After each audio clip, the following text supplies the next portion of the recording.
Everyone, good evening. আমার চ্যানেলে নতুন একটা ভিডিওতে তোমাদের জানাই অনেক স্বাগত, অনেক ভালোবাসা। আশা করছি সবাই খুব ভালো আছো, আর আমরাও বাড়িতে সবাই খুবই ভালো আছি। এখন কিন্তু সন্ধেবেলা, ঠিক আছে। আজকে সারাদিন কোনো রকম ব্লগ শ্যুট করিনি, মানে সময়ই পাইনি। আর সারাদিনে যে ব্লগ শ্যুট করতে পারিনি সেজন্য মনটা কিন্তু খুবই খারাপ।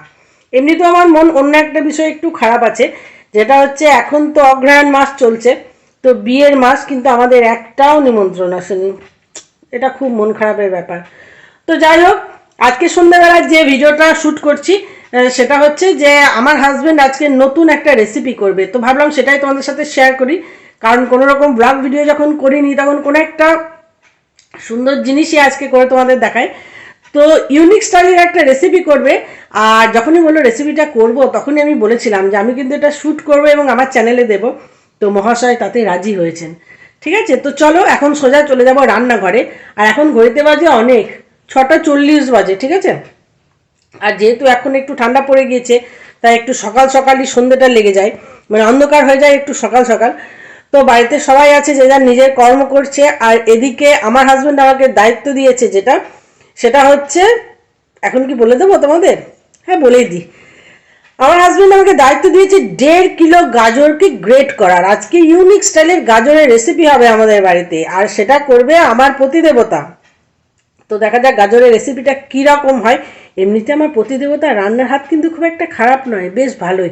তো চলো, এগুলো তো আমার ওনার সামনে বলা যাবে না, তাহলে তো লেজ বেরিয়ে যাবে, মানে নিজেকে একটু অন্যরকম কিছু মনে করবে। তো যাই হোক, এখন যাব আমি গাজরটা গ্রেট করতে। গাজরটা গ্রেট করে নিয়ে সোজাসুজি চলে যাব রান্নাঘরে, তোমাদের সাথে শেয়ার করব রান্নাঘরের হাল হাকিকত। রান্নাঘরে কি কি হচ্ছে আগে সব কিছু গুছিয়ে নেওয়া যাক, তারপর আবার ফিরে আসছি তোমাদের সামনে।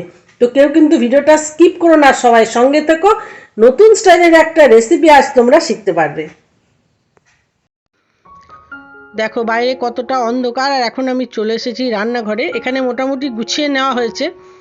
তো চলো তোমাদেরকে একটু শেয়ার করে দিই। দেখো কতটা পরিমাণে গাজর আমি গ্রেট করেছি, পুরো একদম বড় থালার এক থালা হয়ে গিয়েছে। তো এখানে 1.5 কিলো পরিমাণে গাজর আছে। গাজরটাকে গ্রেট করে রেখেছি। এখানে আছে একটু খোয়া ক্ষীর, আর তার সাথে এখানে দেখো চিনি নেওয়া হয়েছে পরিমাণ মতো। চিনিটা টেস্ট অনুযায়ী নিতে হবে। এখানে আছে কাজু কিশমিশ, কাজু কিশমিশও বেশ অনেকটা পরিমাণে নেওয়া হয়েছে। আর এই যে মেন ইনগ্রেডিয়েন্ট, সেটা হচ্ছে এটা কাঁচা লঙ্কা। কাঁচা লঙ্কাকেও গ্রেট করে রেখেছি, এটাই যাবে গাজরের হালুয়াতে। ওখানে আছে কয়েকটা এলাচ, যেটা একটু গুঁড়ো করে দেবো। আর এই হচ্ছে ঘি। তো এই হচ্ছে মোটামুটি আমাদের কি কি জিনিস লাগবে, সেটা সব কিছু এখানে রেডি করা হয়ে গেছে। তো মাস্টারমশাই চলে এলে উনি এই রান্নাটা শুরু করে দেবেন। এখানে কড়াইটা চাপিয়ে দিয়েছি। আর দেখো এদিকে দুধ ফুটতে দেওয়া হয়েছে। দুধ তো লাগবেই, তো এখানে 1 প্যাকেট দুধ আছে। তো এখানে দুধটা গরম করতে দেওয়া হয়েছে। 1 প্যাকেট বলতে ওখানে মোটামুটি 1 লিটার মতো দুধ আছে। দেখো এখানে রান্নাটা চাপিয়ে দেওয়া হয়েছে। কড়াইয়ের মধ্যে দেওয়া হয়েছে বেশ অনেকটা পরিমাণের ঘি আর তেজপাতা। আর এই যে আজকের আমাদের সেরা রাঁধুনি, ঠিক আছে। তো গ্যাসের ফ্লেমটা এখন একটু কম আছে। ঘিটাকে সুন্দরভাবে গরম করে নেওয়া হয়েছে। তারপর এখানে গাজরগুলো অল্প অল্প করে দিয়ে দেওয়া হচ্ছে। মাস্টারমশাই এমনিতে খুবই ধৈর্যবান পুরুষ, মানে এই যে রান্নাটা করছে যত্ন সহকারে রান্নাটা করবে, কোনো রকম যাতে খামতি না থাকে। তো এখানে কৌটোর মধ্যে কিছুটা ঘি আছে, সেটা পরে আবার দেওয়া হবে, মানে একদমই কিছুটা ঘি কৌটোর গায়ে লেগে আছে, তো সেটা পরে আবার দিয়ে দেওয়া হবে। তো দেখো সমস্ত গাজরটা দিয়ে দেওয়া হয়েছে, আর তার সাথে দেওয়া হয়েছে কাঁচা লঙ্কাগুলো। এখানে 15 থেকে 16টা কাঁচা লঙ্কা আছে। আর কাঁচা লঙ্কাগুলো কিন্তু এমনিতে তীব্র ঝাল। এখন এই পুরো লঙ্কা এবং গাজরটাকে সুন্দরভাবে ঘিয়ের মধ্যে ভেজে নিতে হবে। গ্যাসের ফ্লেমটা এই সময় একটু কম দিয়ে আস্তে আস্তে ভেজে নিতে হবে। এমনিতেই গাজরটা ভাজতে ভাজতে একটু কমে যাবে, এখন মনে হচ্ছে বেশ অনেকটা পরিমাণ, কিন্তু এটা পরিমাণে কমে যাবে।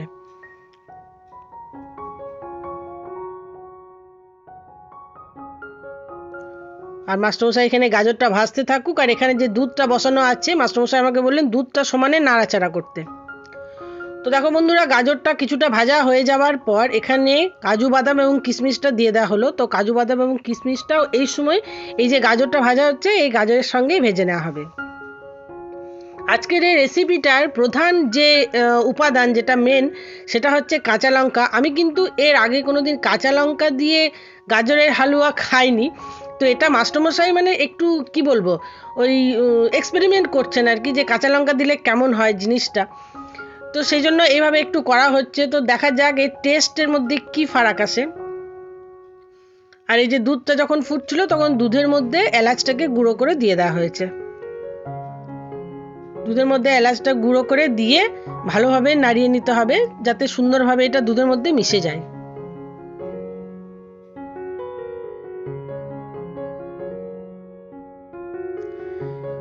গাজরটা বেশ সুন্দর করে ভেজে নেবার পর আস্তে আস্তে দুধটা এর মধ্যে এখন মিক্সড করতে হবে। একটু ধীরে ধীরে মানে ধীর হাতে দুধটাকে মিক্সড করতে হবে যাতে কোথাও দলা পেকে না থাকে, আর পুরো দুধটাই এর মধ্যে দিয়ে দিতে হবে। আর এর আগে আমার একটু ভুল হয়েছে, এখানে 1 লিটার নয় 2 লিটার পরিমাণে দুধ আছে, তো পুরো দুধটা দিয়ে দেওয়া হয়েছে। এখন যে খোয়া ক্ষীরটা আছে সেই খোয়া ক্ষীরটা এইভাবে গ্রেটারে করে গ্রেট করে দিচ্ছে।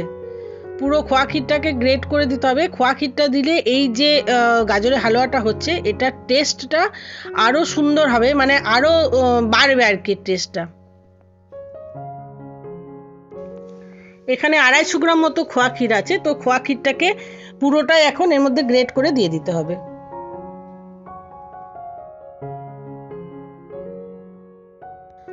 এখানে দেখো বেশ কিছুটা খোয়া ক্ষীর এবং দুধটা দেওয়ার পর কি পরিমাণে ঘন হয়ে এসেছে গাজরের হালুয়াটা। তো এখন সমানে এটাকে নাড়তে হবে গ্যাসের ফ্লেমটা কমিয়ে দিয়ে, আর বাকি যতটুকু খোয়া ক্ষীর আছে সবটাকে এখন এর মধ্যে গ্রেট করে দিয়ে দিতে হবে।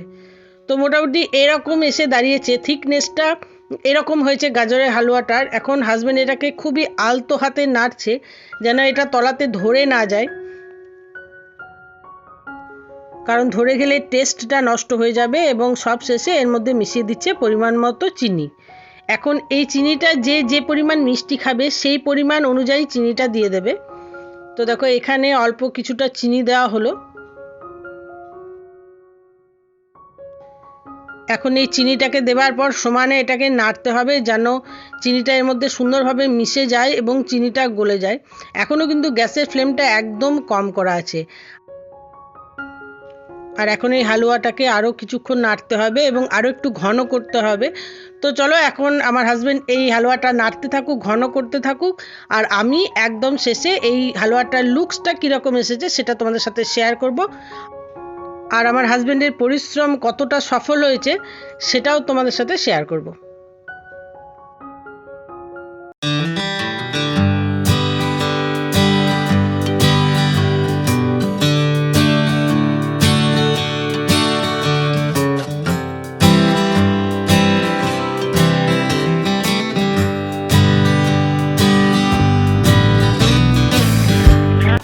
সো বন্ধুরা, এটা হচ্ছে হালুয়াটার ফাইনাল লুক। আর উপরে একটু কাঁচা লঙ্কা দিয়ে গার্নিশ করে দেওয়া হয়েছে। কালারটা তো অসাধারণ এসছে এবং আমার মেয়েকে দিয়ে একটু টেস্টও করানো হয়েছে, তো মেয়েরও বেশ ভালো লেগেছে। তবে হ্যাঁ, একটু ঝাল ভাব আছে, একটু ঝাল মানে কি বলবো, যেহেতু কাঁচা লঙ্কাটা দেওয়া হয়েছে একটু ঝালের ফ্লেভার আসছে এই আর কি। তাহলে রেসিপিটা তোমাদের কেমন লাগলো অবশ্যই কমেন্ট বক্সে গিয়ে কমেন্ট করো। আর যদি ভিডিওটা ভালো লাগে লাইক করো, শেয়ার করো, আর আমার চ্যানেলটাকে নতুন হলে সাবস্ক্রাইব করো। দেখা হবে খুব তাড়াতাড়ি নতুন একটা ভিডিওর সাথে। আজকের মতো টাটা সবাইকে।